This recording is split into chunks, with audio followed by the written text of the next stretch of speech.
Mesdames et messieurs, chers téléspectateurs, bonjour. Aujourd'hui, nous allons apprendre beaucoup de choses sur le secteur minier. Tellement de choses que vous serez très ravis. Tellement de choses qui vont vous faire prendre conscience. La conscience, c'est comme quand un enfant se rend compte de la différence entre un homme et une femme. Il ne peut plus la perdre. Nous allons éveiller des consciences à travers cette petite formation, cette petite masterclass sur les ressources minérales.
La clé fondamentale d'un projet minier, c'est l'estimation des ressources avec une compréhension claire de la géologie et des aspects miniers du gisement. C'est un facteur très important. Lorsque vous avez un projet minier à rédiger, c'est un élément clé dans votre projet. Nous allons nous concentrer sur comment faire un bon projet minier. Nous allons vous tracer des schémas. Je vais vous montrer ce schéma et vous allez prendre compréhension de comment ça va se passer. D'abord, nous allons définir quelques termes.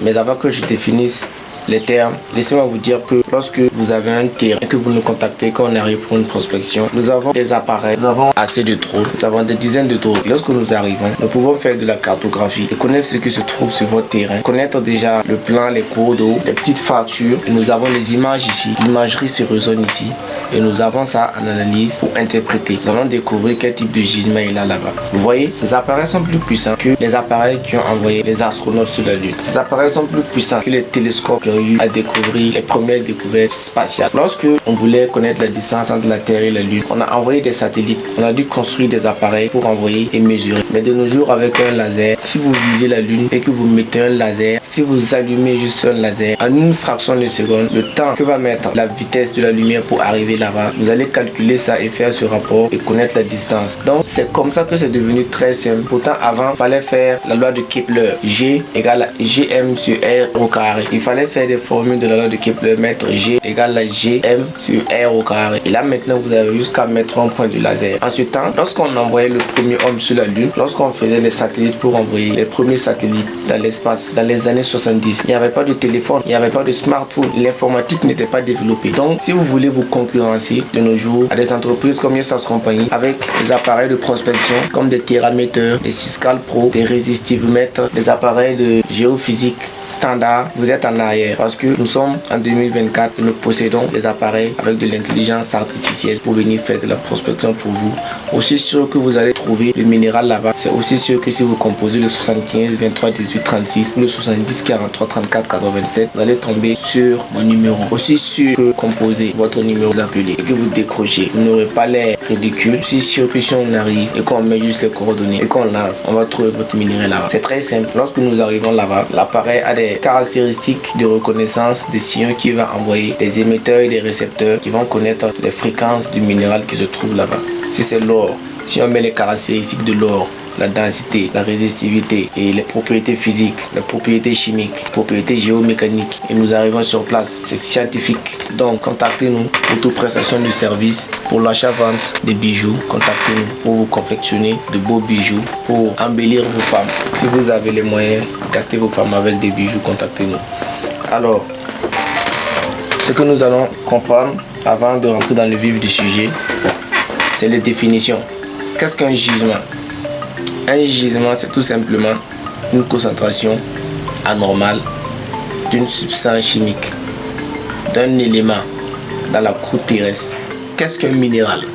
Un minéral est une composante principale d'une roche. Le granit est constitué par exemple de minéraux de quartz et de feldspath. Un minéral peut être aussi une substance composée d'un seul élément, comme l'or. L'or est un minéral qui est composé uniquement d'un seul élément. Un minéral peut être aussi une substance composée de plusieurs éléments, comme le sel. Le sel est composé de Na et de Cl. Nous allons maintenant parler de gisement minéral. Qu'est-ce qu'un gisement minéral? Un gisement minéral, c'est une variété de ressources naturelles. Et ces ressources naturelles peuvent être d'origine métallique ou non métallique ou énergétique. Donc nous allons prendre des notes pour ne pas oublier. Ressources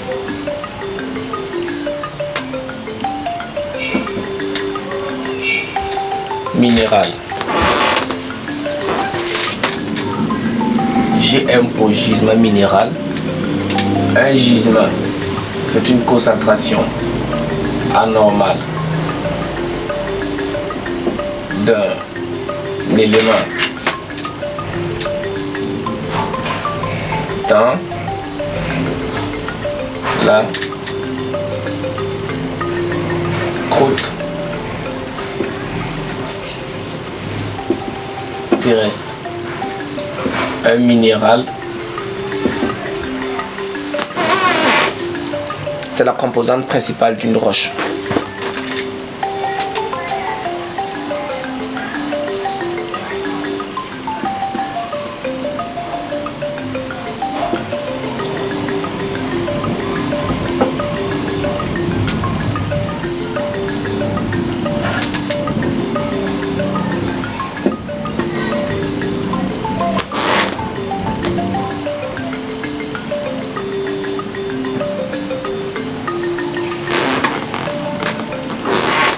Par exemple, le granit est constitué de quartz et de feldspath, comme ce que je disais.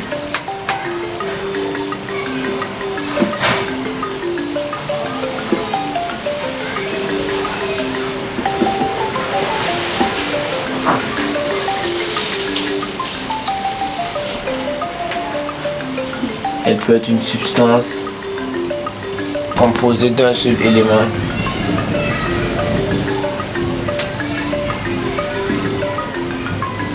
Comme l'or, AU, ou de plusieurs éléments, comme le NaCl, le sel. Donc avec ce qu'on a là, on peut dire qu'un gisement minéral est une variété de ressources minérales.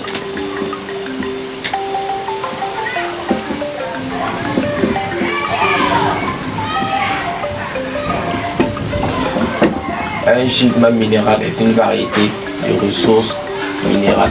Nous allons maintenant voir quel type de minéral ce gisement peut être.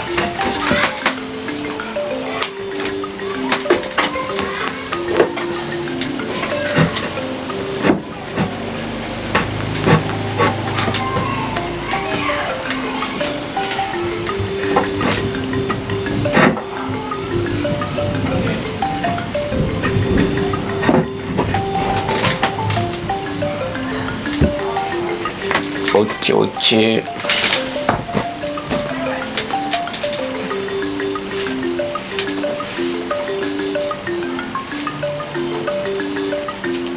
Cette ressource minérale peut être métallique ou non métallique. Donc les ressources minérales métalliques peuvent être par exemple l'or, les ressources minérales métalliques, l'or, le cuivre, le zinc, etc. Elle peut être aussi ressource minérale Non. Métallique. C'est les noms métalliques. Nous pouvons avoir l'exemple du talc, du calcaire et du sable.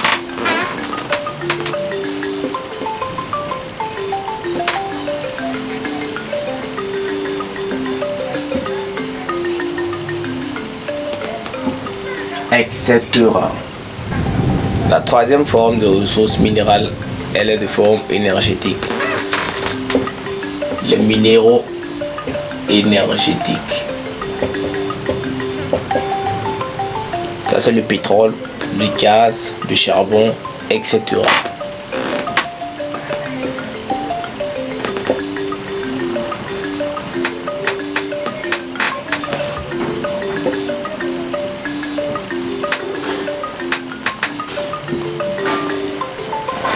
Pétrole, gaz, charbon, etc. Donc là, nous avons trois types de ressources minérales. Ressources minérales métalliques, non métalliques et énergétiques. Ressources minérales métalliques, nous avons l'or, le cuivre, l'argent, le zinc, etc. Non métalliques, nous avons le calcaire, le sable, le talc, etc., etc. Et les minéraux énergétiques sont le pétrole, le gaz naturel, le charbon, et il y a plein de choses aussi. La taille d'une ressource minérale est finie, mais la quantité incluse de réserves peuvent changer. La taille d'une ressource est finie, mais la quantité incluse dans les réserves peuvent changer. Pourquoi cela? Alors, on peut avoir une augmentation des réserves s'il y a augmentation des prix du marché ou développement de la technologie d'extraction. Il peut y avoir aussi diminution des réserves s'il y a diminution des prix sur le marché. Donc, il faut comprendre que la clé fondamentale d'un projet minier, c'est les ressources minérales, c'est connaître la ressource minérale, les réserves minérales, parce qu'elle est l'élément vraiment capital, fondamental. Et là, il faut avoir une compréhension claire de la géologie. Il faut vraiment avoir quelqu'un de confiance. Il faut faire confiance à votre géologue qui va le faire. Trouver quelqu'un qui va faire un très bon travail pour vous. Parce qu'à ce niveau, il faut vraiment faire des calculs, des études vraiment précises, scientifiques. Avoir des appareils de haute technologie, avoir de la motivation, de la détermination, de la persévérance, de la connaissance et du tact. Là, nous étions en train de parler des ressources. Maintenant, nous allons parler des réserves.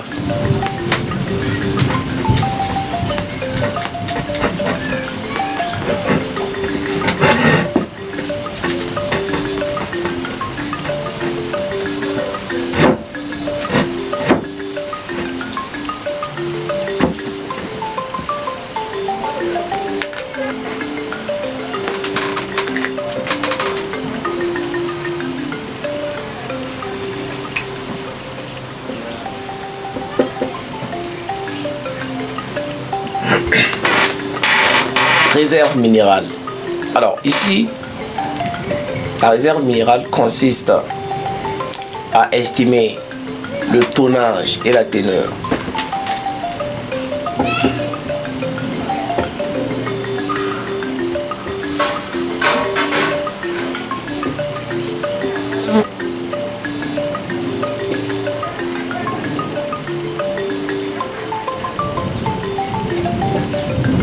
Combien de types de réserves avons-nous? Mettez pause et rentrez en commentaire. Dites-moi combien de types de réserves nous avons. Celui qui va deviner le nombre de réserves, le nombre de types de réserves et le nom que nous avons en commentaire, le premier commentaire aura droit à une prestation de service. Je vais vous montrer le chemin des trois types de réserves et vous allez comprendre ça bien clairement.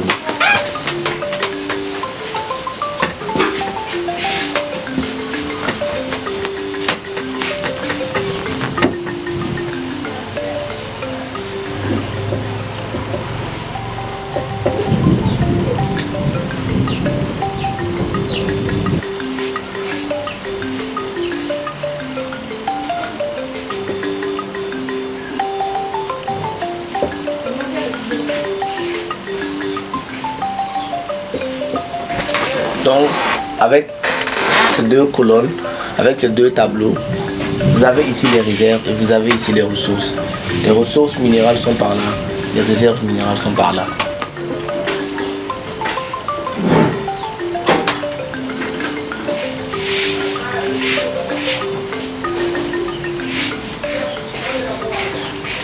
Au niveau des ressources minérales, nous avons les ressources inférées, les ressources indiquées et les ressources mesurées.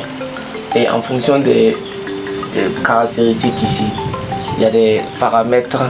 Si vous voyez une étude d'une ressource, vous pouvez deviner si elle est inférée, ou si elle est indiquée, ou si elle est mesurée.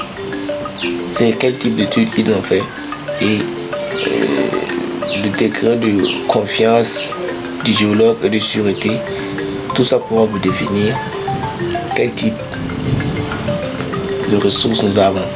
Alors au niveau aussi des réserves, nous avons les réserves probables et les réserves prouvées. Donc là aussi, en fonction des calculs que vous avez et en fonction des données que vous avez, vous pouvez deviner si la réserve elle est probable ou elle est prouvée. Nous pouvons passer des réserves indiquées aux réserves probables. Comme nous pouvons passer des réserves probables aux réserves indiquées. La flèche indique comme ça. Les réserves mesurées équivalent aux réserves prouvées.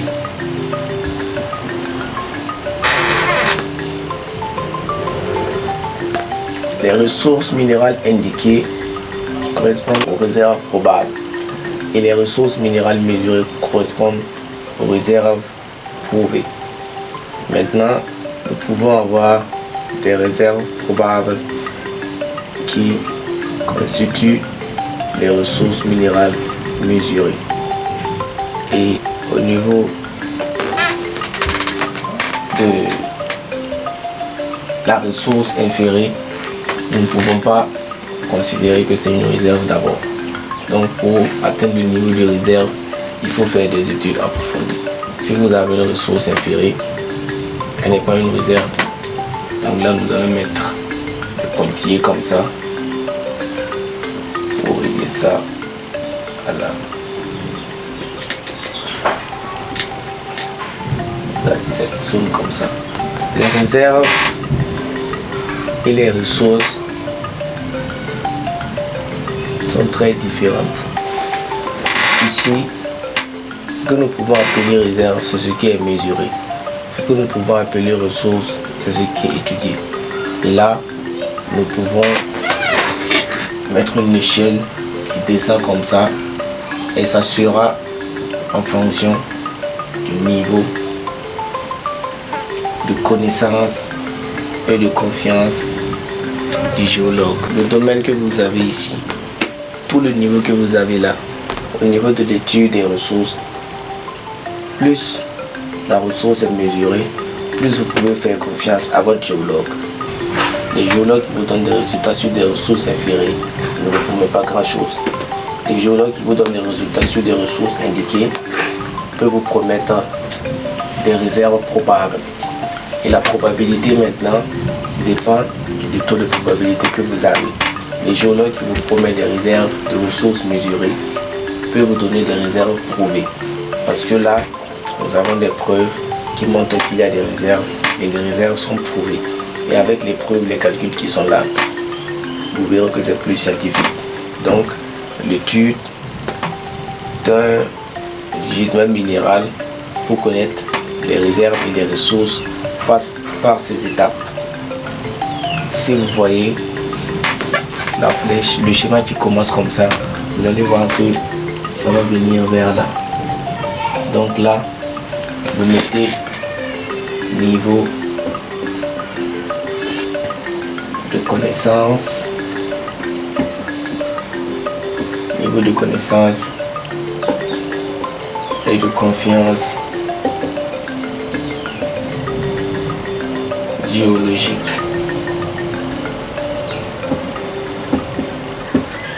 Le niveau de connaissance et de confiance géologique montre les étapes successives d'études que nous devons faire Alors nous devons commencer par des études inférées, ensuite des études indiquées. Après on viendra des études mesurées. Nous passons maintenant cette étape pour aborder l'étape des réserves. Donc vous commencez par des études inférées, les études des ressources inférées, études des ressources indiquées, études des ressources mesurées. Ensuite vous venez études des réserves probables, études des réserves prouvées. Donc si vous nous contactez, nous allons faire ça pour vous et vous montrer avec des résultats concrets. Ceci n'est qu'un schéma, un aperçu de ce que vous allez avoir sur votre terrain. Merci pour votre attention. Moi, Cédric Ouedraogo, président directeur fondateur de Yestas Company, formateur, entrepreneur, homme à casquette multiple. Merci à tous, portez-vous bien et excellente suite à vous.